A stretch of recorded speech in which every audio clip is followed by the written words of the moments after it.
Hello friends, कैसे हो आप सब। तो आज हम बात करेंगे यूनिट नंबर 2 के बारे में, जिसका नाम है विकास प्रतिमान विषय बहस। ठीक है, तो जो टॉपिक है वो कुछ ब्लूप्रिंट के ऊपर है। ठीक है, ब्लूप्रिंट आपको मतलब नहीं पता है तो मैं अभी बताऊंगा। एक तरीके से आने वाली जो समय होता है उसकी प्लानिंग करना। ठीक है, इसको आप प्लानिंग भी कह सकते हो कि आप जो भी चीज़ें करने वाले हो अपने फ्यूचर में, जो करियर चूज़ किया है आपने या जो काम करने वाले हो, उसके लिए हम एक ब्लूप्रिंट बनाते हैं कि ऐसे ऐसे करेंगे। राइट। एग्जाम्पल के लिए कोई भी कुछ खरीदने जाते हो जब आप, ठीक है, एग्जाम्पल के लिए कोई बाइक या कार का एग्जाम्पल ले लेते हैं। तो उसके लिए आप प्लानिंग करते हो कि भाई जो बजट है वो देखना होता है आपको कितना है। ठीक है, अगर आप फाइनेंस करा रहे हो तो उसके लिए आपको डाउन पेमेंट जमा करनी होती है पहले। उसके लिए आपको सोचना पड़ेगा कि जो डाउन पेमेंट है वो कहाँ से आएगी। उसके लिए आपको पैसे जमा करने होते हैं अपने बैंक में या वैसे कैश में। ठीक है, इस तरीके से। तो ये होता है हमारा ब्लूप्रिंट कि भाई किस तरीके से ले करेंगे और गाड़ी कौन सी हमें चूज़ करनी है, हमारे लिए बेस्ट व्हीकल कौन सा है, माइलेज ज़्यादा देखनी है या सेफ्टी ज़्यादा देखनी है। तो ये क्या होता है, ब्लूप्रिंट है हमारा कि भाई इस हिसाब से कि ये एक तरीके से फ्यूचर में जो भी आप करने वाले हो उसके लिए हम तैयार करते हैं। जो भी प्लानिंग आप कर रहे होते हो उसी को हम ब्लूप्रिंट कहते हैं। वैसे ही यहाँ पे है, क्या हुआ था कि जब हम आज़ाद होने से पहले हमारे जो लोग थे, देश के विद्वान, जिन्होंने संविधान बनाने में या जो संसद के जो सदस्य थे, ठीक है, जो हमारे स्वतंत्रता सेनानी थे, उन लोगों ने डिसीजंस लिए थे बहुत सारे कि जब हम आज़ाद होंगे तो किस तरीके से चीज़ों को हम लेके चलेंगे। तो वही ब्लूप्रिंट के बारे में आपको यहाँ बताया गया है। ठीक है, आप बुक का नाम याद रख लेना। हमारा बुक का नाम है लोकतंत्र, भारत और विकास। ठीक है, तो वही सब चीज़ें कि भाई डेवलपमेंट कैसे की जाए, उसके लिए ब्लूप्रिंट बनाना। और जब हमारा संविधान बनेगा तो उसमें किस किस तरीके की चीज़ें हम देंगे अपने नागरिकों को। ठीक है, क्या क्या अधिकार होंगे, क्योंकि ज़रूरी भी था। राइट, क्योंकि हमारे यहाँ पे विभिन्नताएं थी हर चीज़ों में, है ना, जाति में, धर्म में, संस्कृति में और वर्ग में, गरीब अमीर, तो ये दोनों कैटेगरीज आप देखने को मिली थी उस समय। ठीक है, मतलब मध्य वर्ग के परिवार थे या फिर बहुत ही ज़्यादा कम थे, ऐसे कह सकते हैं। तो गरीबी संख्या बहुत ज़्यादा थी, लगभग 90 कह सकते हो कि आप 95% करीब लोग जो थे वो गरीब थे। ठीक है, बाकी के जो 5 या उससे कम परसेंट जो लोग थे, ठीक है, यानी कि 4% आप मान के चलो कि वही लोग अमीर थे, बाकी के जो 1% थे वो मध्यवर्गीय परिवार में उनका आता था। ठीक है, तो इस तरीके का जो थी व्यवस्था थी उस समय की। तो ध्यान जहाँ जो था हमारा था गरीबी पे तो उसको लेके, तो उसके लिए ब्लूप्रिंट बनाना बहुत ज़रूरी था। अभी से ही मतलब तैयारी करना कि भाई आगे क्या हम देने वाले हैं अपने लोगों को। तो उसके लिए ये लिखा हुआ है, ये हम पढ़ लेते हैं। क्या है इसके अंदर, कह रहा है कि किसी भी लोकतंत्र में विकास का कोई आदर्श प्रतिमान रखना एक अनिवार्य पूर्व शर्त है। ठीक है, यानी कि कोई भी लोकतांत्रिक देश होता है, ठीक है, जैसे कि हमारा देश है डेमोक्रेटिक देश है, तो यहाँ पे हमें ध्यान रखना होता है कि हम आगे क्या करने वाले हैं ना। कोई भी गवर्नमेंट आती है तो अपनी पॉलिसीज़ लेके आती है, बताती है कि हम अपने लोगों को ये देने वाले हैं। ठीक है, जैसे कोई भी सत्ता में आएगी उससे पहले बोलते हैं कि भाई ये हम काम करने वाले हैं, ब्लूप्रिंट के तौर पे वो बताते हैं हमें। तो यही हमारी जो है पहले की सोच होती है कि हम आगे करने क्या वाले हैं ना, पहले सोचेंगे नहीं तो करेंगे कैसे। तो ये वही वैसा होता है। उसके अलावा नीतियों का प्रतिपादन परिपालन इस उद्देश्य से अपनाए गए विकास प्रतिमान पर बहुत अधिक निर्भर होता है। वस्तुत किसी एकल अस्तित्व के रूप में भारत की उत्तरजीविता का नितांत महत्व इसके संस्थापकों के दिमाग में सबसे ऊपर था, यानी कि वही ब्लूप्रिंट। ठीक है, कि भाई किस तरीके से लोगों की जीवन जो है उसको हम सही करें, गरीबी से लोगों को निकालें, वो सारा मेन फोकस था ना। खद्दान की जो पूर्ति है वो करना, खद्दान मतलब खाना, इसकी भी कमी थी। उसके अलावा एक आदर्श प्रतिरूप विकसित करने का उद्देश्य ना सिर्फ लोकतांत्रिक सिद्धांतों की रक्षा करना है, बल्कि इसमें आता है आपका विकास सुनिश्चित करना। तो ठीक है, लोगों की तरक्की, देश की तरक्की। उसके अलावा सामाजिक और राजनीतिक परिस्थिति जो कंडीशंस हैं उनको देख के चीज़ों को सेट करना। राइट, क्योंकि मैंने आपको बताया सामाजिक रूप से जो है बहुत सारे वर्ग थे, जाति के आधार पे, उनकी भाषा के आधार पे, तो उसको भी देखना था। उसके अलावा राजनीतिक तौर पे जो कंडीशंस थी उनको भी समझना था। तो ये सारी चीज़ों को देख के, ध्यान में रख के उन लोगों ने बहुत सारे डिसीजंस लिए जो कि हम आगे पढ़ने वाले हैं। भ्रमकारी अधिव्यापन, तो यहाँ पे आपको जो गांधी जी है लगभग उन्हीं के बारे में कुछ जानकारी मिल रही है। आप इसको लीव कर सकते हो या फिर आप पढ़ सकते हो अगर आपको पढ़ना है तो। ठीक है, वैसे आगे भी आएगा उनके बारे में।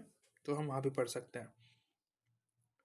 ये कह रहा है कि सामाजिक सिद्धांत वर्ग विरोध पर आधारित था। ठीक है, सामाजिक नहीं है, समाजवादी है। ठीक है, समाजवादी, समाजवादी सोशलिस्ट जो है, यानी कि आपको, आपने अगर आर्ट्स ली थी तो आपको याद होगा एक यूएसएसआर करके एक कंट्री थी। ठीक है, समुदाय था, समूह था, और एक था अमेरिका। मैं विश्व युद्ध की बात कर रहा हूँ, दूसरा तीसरा। ठीक है, इन विश्व युद्ध की बात कर रहा हूँ मैं।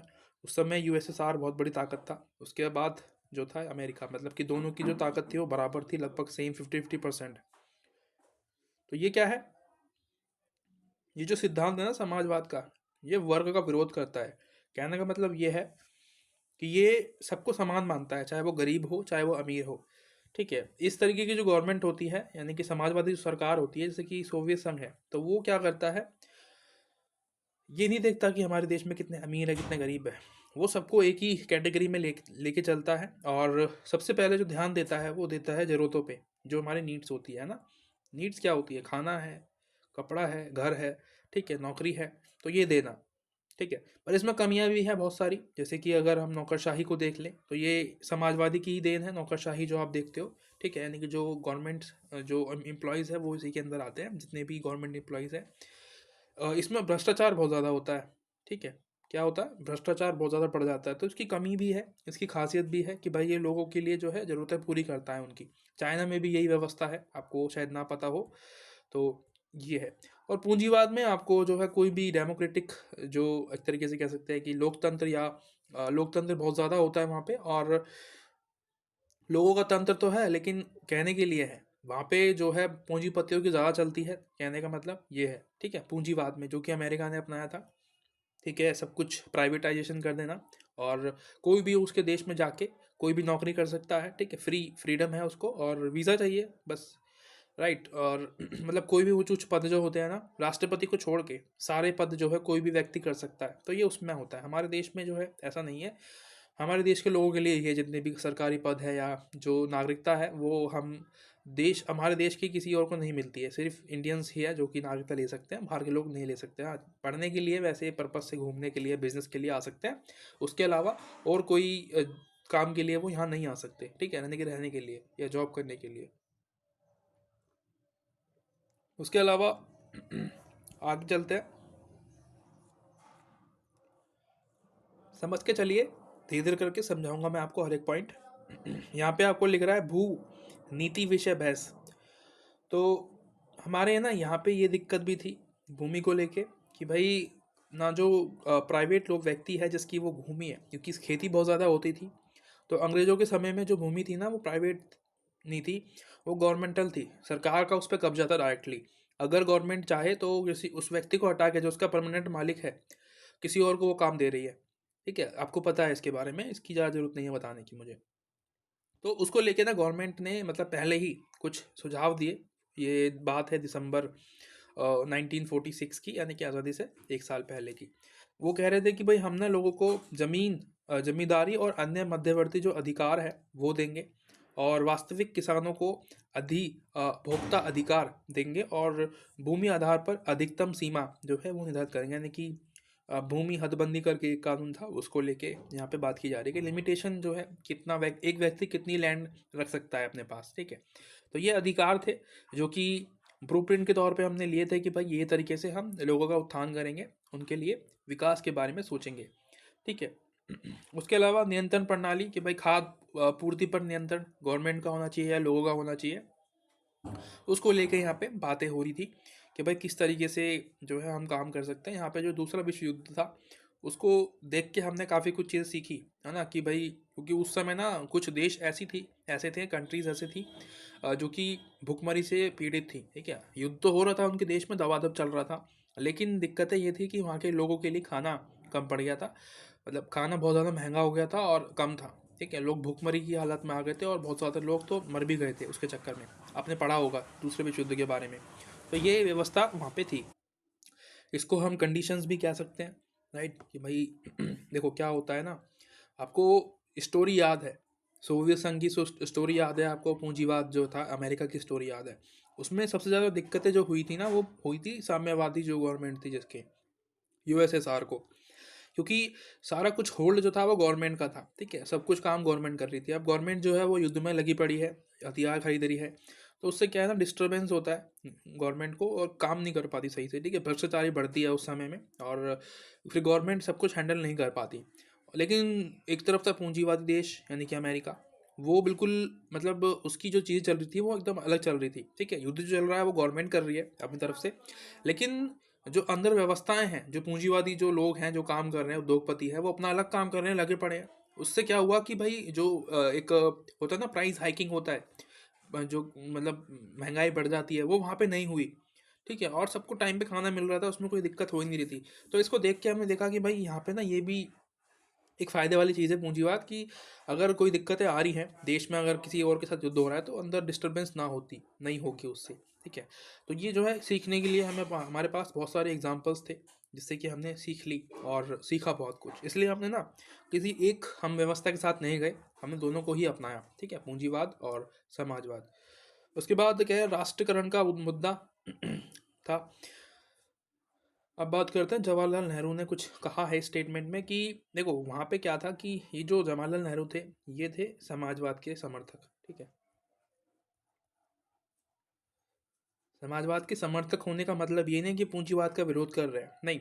समाजवाद इसलिए क्योंकि गरीबी बहुत ज़्यादा थी, तो हमें सब लोगों को एक कैटेगरी के अंदर लेके आना था कि भाई गरीबों को पहले हमने जो है काम करवाना है, उनके लिए सोचना है, उसके बाद फिर हम बाद में सोचेंगे। इससे क्या हुआ, जो हमारे देश के पूंजीपति थे, व्यापारी थे, ठीक है, वो लोग थोड़े घबरा गए, ठीक है। उनकी घबराहट को कम करने के लिए उन्होंने कहा कि भाई हम लोग काम करेंगे, लेकिन थोड़ा समय दीजिए हमें, उसके बाद जो है हम चीज़ों को करेंगे, और हम जानते हैं कि ये जो व्यापार है किसी देश के लिए कितना ज़रूरी है, ठीक है। और आपके लिए जो सुविधाएं हैं वो हम उपलब्ध कराएंगे, सर्विसेज देंगे आपको, और जो कच्चा माल वगैरह है वो हम आपको प्रोवाइड कराएंगे। आप थोड़ा सा समय दीजिए, क्योंकि उस समय कंडीशन बहुत ज़्यादा ख़राब थी हमारी, ठीक है, बाहर से हम इंपोर्ट भी नहीं कर सकते थे, इतना पैसा नहीं था हमारे पास, राइट। तो ये था। इसलिए जो ना, अब जो निजीकरण आप देखते हो, उदारीकरण जो देखते हो, ठीक है, वैश्वीकरण जो देखते हो, वो कुछ समय बाद हमने अपनाया, ठीक है, कुछ समय बाद मतलब लगभग हमने 92 या 93 के आसपास में जाके, अगर मैं गलत नहीं हूँ तो, इस समय हमने पूंजीवाद था, वैश्वीकरण था, उदारीकरण था, इनको अपनाया हमने, राइट, पूरी तरीके से कि भाई आप बाहर की कंपनी को हमने इनवाइट किया कि आप आइए हमारे देश में और व्यापार कीजिए, ठीक है। इसके पीछे रीज़न भी यही था कि उस समय तक हमारी एक स्टेबिलिटी सही हो गई थी, और उससे हमने पैसा जनरेट करना शुरू कर दिया, ठीक है। उसके अलावा क्या है, योजना का मुद्दा, प्लानिंग्स जो था वो भी जो है, बहुत सारी प्लानिंग्स बनाई हमने। मैंने आपको बताया कि जो जो नेहरू जी थे वो तो साम्यवाद समाजवाद के समर्थक थे, और जो वल्लभ भाई पटेल थे, सरदार वल्लभ भाई पटेल, वो थे वो पूंजीवाद के समर्थक। उनको लगता था कि पूंजीवाद अगर आता है देश में तो अच्छा है। ऐसा नहीं है कि वो किसी का विरोध कर रहे हैं कि भाई साम्यवाद सही नहीं है, उनका भी एक अलग मत है, और जो ये है साम्यवाद समर्थक, इनका भी एक अलग मत था, ठीक है। और दोनों का जो थी फैक्ट जो थे ना, उन दोनों के मतलब बहुत ज़्यादा एक्यूरेट थे अपने को लेके, इसलिए हमने दोनों को ही चीज़ों को एक्सेप्ट किया कि भाई पूंजीवाद भी होना चाहिए कहीं कहीं, और कहीं कहीं हमको समाजवाद भी बनना पड़ेगा, ठीक है। तो दोनों की जो अच्छाइयाँ थी ना, दोनों जो व्यवस्था है, जो सिस्टम है, उनकी जो अच्छाइयाँ थी वो हमने ले ली, और जो बुराइयाँ थी वो हमने ख़त्म कर दी, है ना। ऐसा ना, मतलब समाजवाद लेने का मतलब ये नहीं है कि हम सब कुछ प्राइवेटाइजेशन और गवर्नमेंट को ऊपर सौंप दें कि भाई जो भी कंपनियाँ चलाएंगी वो गवर्नमेंट चलाएगी। इससे नुकसान होने का भी डर रहता है, क्योंकि इससे क्या होता है ना कि जो प्राइवेट जो गवर्नमेंट ऑफिसर्स है, वो ध्यान नहीं देते हैं, क्योंकि उनको लगता है कि हमारी सैलरी तो आ ही जाएगी, हम क्यों इतना जो है ध्यान दें। लेकिन जब प्राइवेट की बात आती है, पूंजीवाद की बात आती है, तो वो अपने फ़ायदे की सोचता है, ठीक है, उसके लिए वो लाभ कमाएगा, ठीक है, उस लाभ से फिर जो टैक्स भरेगा वो गवर्नमेंट को, तो उससे बहुत फ़ायदा होगा। आपको पता है कि भाई लगभग 40% टैक्स हमारा जो आता है ना, वो यहीं से आता है, ठीक है, प्राइवेट सेक्टर से। तो ये बहुत बड़ा मतलब एक कमाने का ज़रिया होता है गवर्नमेंट का, ठीक है।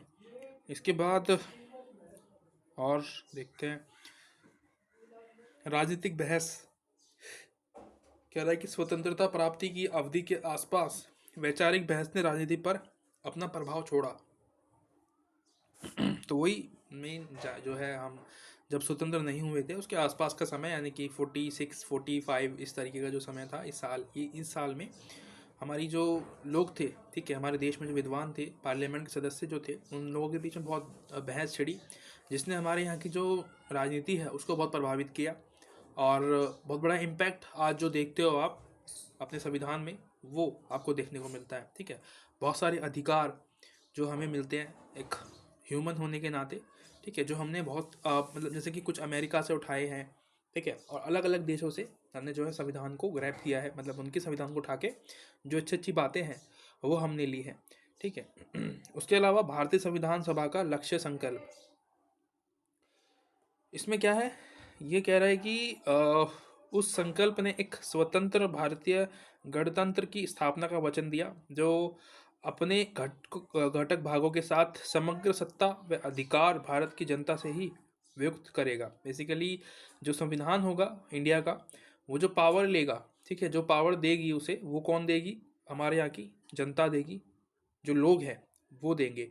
ठीक है, इसीलिए हमारे देश को सबसे बड़ा लोकतंत्र कहा जाता है, इसी वजह से, है ना, क्योंकि यहाँ पे विभिन्नताएं हैं इस वजह से भी। लेकिन अभी लोकतंत्र खतरे में तो है, ठीक है, इसको भी कह सकते हैं, लेकिन उस समय तो वो लोकतंत्र चरम सीमा पे था हमारा। ये भारत के सभी लोगों को इन बातों की गारंटी देता है। तो कुछ बातें हैं जो कि हमारा जो संविधान है वो हमें गारंटी देता है। क्या है कि भाई न्याय सबको मिलेगा, सामाजिक समानता सबको मिलेगी, आर्थिक राजनीतिक रूप से हम सब समान होंगे, ठीक है, हमको सबको आगे बढ़ के मौका मिलेगा, चाहे वो कोई भी दल का हो, ठीक है, कोई भी गरीब हो, कोई भी उच्च जाति का, निम्न जाति का, सबको बराबर का अधिकार मिलेगा। अवसर की समानता मिलेगी, कानून में हो या कुछ भी किसी भी काम में हो। विचार प्रकट करने की अधिकार होगा हमें, अभिव्यक्त होगी, अभिव्यक्ति यानी कि आप अपने विचारों को प्रकट कर पाओगे, ठीक है, अपनी बारे में बता पाओगे, आपकी क्या सोच है किसी चीज़ को लेके। आप किसी भी भगवान को, आपका कोई भी विश्वास हो सकता है किसी भी संस्कृति को लेके, आप किसी भगवान की पूजा कर सकते हो, आप स्वतंत्र हो उसके लिए। कोई भी बिजनेस कर सकते हो, कानून सार्वजनिक नैतिकता के अधीन संघ कार्रवाई की स्वतंत्रता, यानी कि कोई भी गलत काम करता है तो उसके खिलाफ कार्रवाई होगी डेफिनेटली, ठीक है। और अल्पसंख्यक जो है, जो पिछड़े हैं, जनजाति समुदाय हैं, दलित है ना, महिलाएं हैं, उनको हम कुछ सुविधाएं जो हैं वो एक्स्ट्रा देंगे, ठीक है, रिजर्वेशन के तौर पे, जो आपको आपको पता है, कुछ लोग हैं जो सुन रहे होंगे मुझे, उनको मिलती भी होगी, ठीक है, जो महिलाएं हैं और मतलब जो गर्ल्स हैं, ठीक है, फीमेल्स हैं, और जो पिछड़े लोग हैं उनको, ठीक है, SC ST OBC महिला, इनको मिलती है रिजर्वेशन, ठीक है। अभी तो EWS जो है इनको भी मिलती है, जो कि अच्छी चीज़ है, ठीक है, इनको भी मिलनी चाहिए थी। तो ये है आज का चैप्टर, ठीक है, ये इतना ही था जो हमने समझना था इस चैप्टर में, हमने समझ लिया है। बाकी आप एक बार और चैप्टर को पढ़ सकते हो, ठीक है, संतुष्टि के लिए। आशा करता हूँ आपको वीडियो पसंद आई होगी। अगर थोड़ा बहुत भी हेल्प मिला हो इससे, तो आप मुझे लाइक सब्सक्राइब कर सकते हो। और जो वीडियो आप देख रहे हो अभी, इसको शायद समय हो गया हो, तो मैंने जो आगे की वीडियोस भी बना दी होंगी इसके ऊपर, तो आप जाके मेरे चैनल पर चेकआउट कर सकते हो, या फिर लिस्ट मिल जाएगी आपको डिस्क्रिप्शन के अंदर, प्लेलिस्ट जो होती है वो मिल जाएगी, आप डायरेक्ट क्लिक करके देख सकते हो, ठीक है। बाकी क्वेश्चन आंसर्स रहते हैं कि भाई कैसे करें, तो उसके लिए मैंने वीडियो बना रखी है, ठीक है। आप किसी भी सब्जेक्ट की वीडियो उठा के देख सकते हो, मेरे चैनल पे पड़ी होगी बहुत सारी, तो वहाँ से आपको आइडिया मिल जाएगा कि आंसर्स लिखते कैसे हैं, राइट। या फिर आप मुझे बता देना, मैं आपको सेपरेटली बना के दिखा दूंगा कि किस तरीके से आंसर्स लिख सकते हैं। तो बाय बाय, मिलते हैं अगली वीडियो में।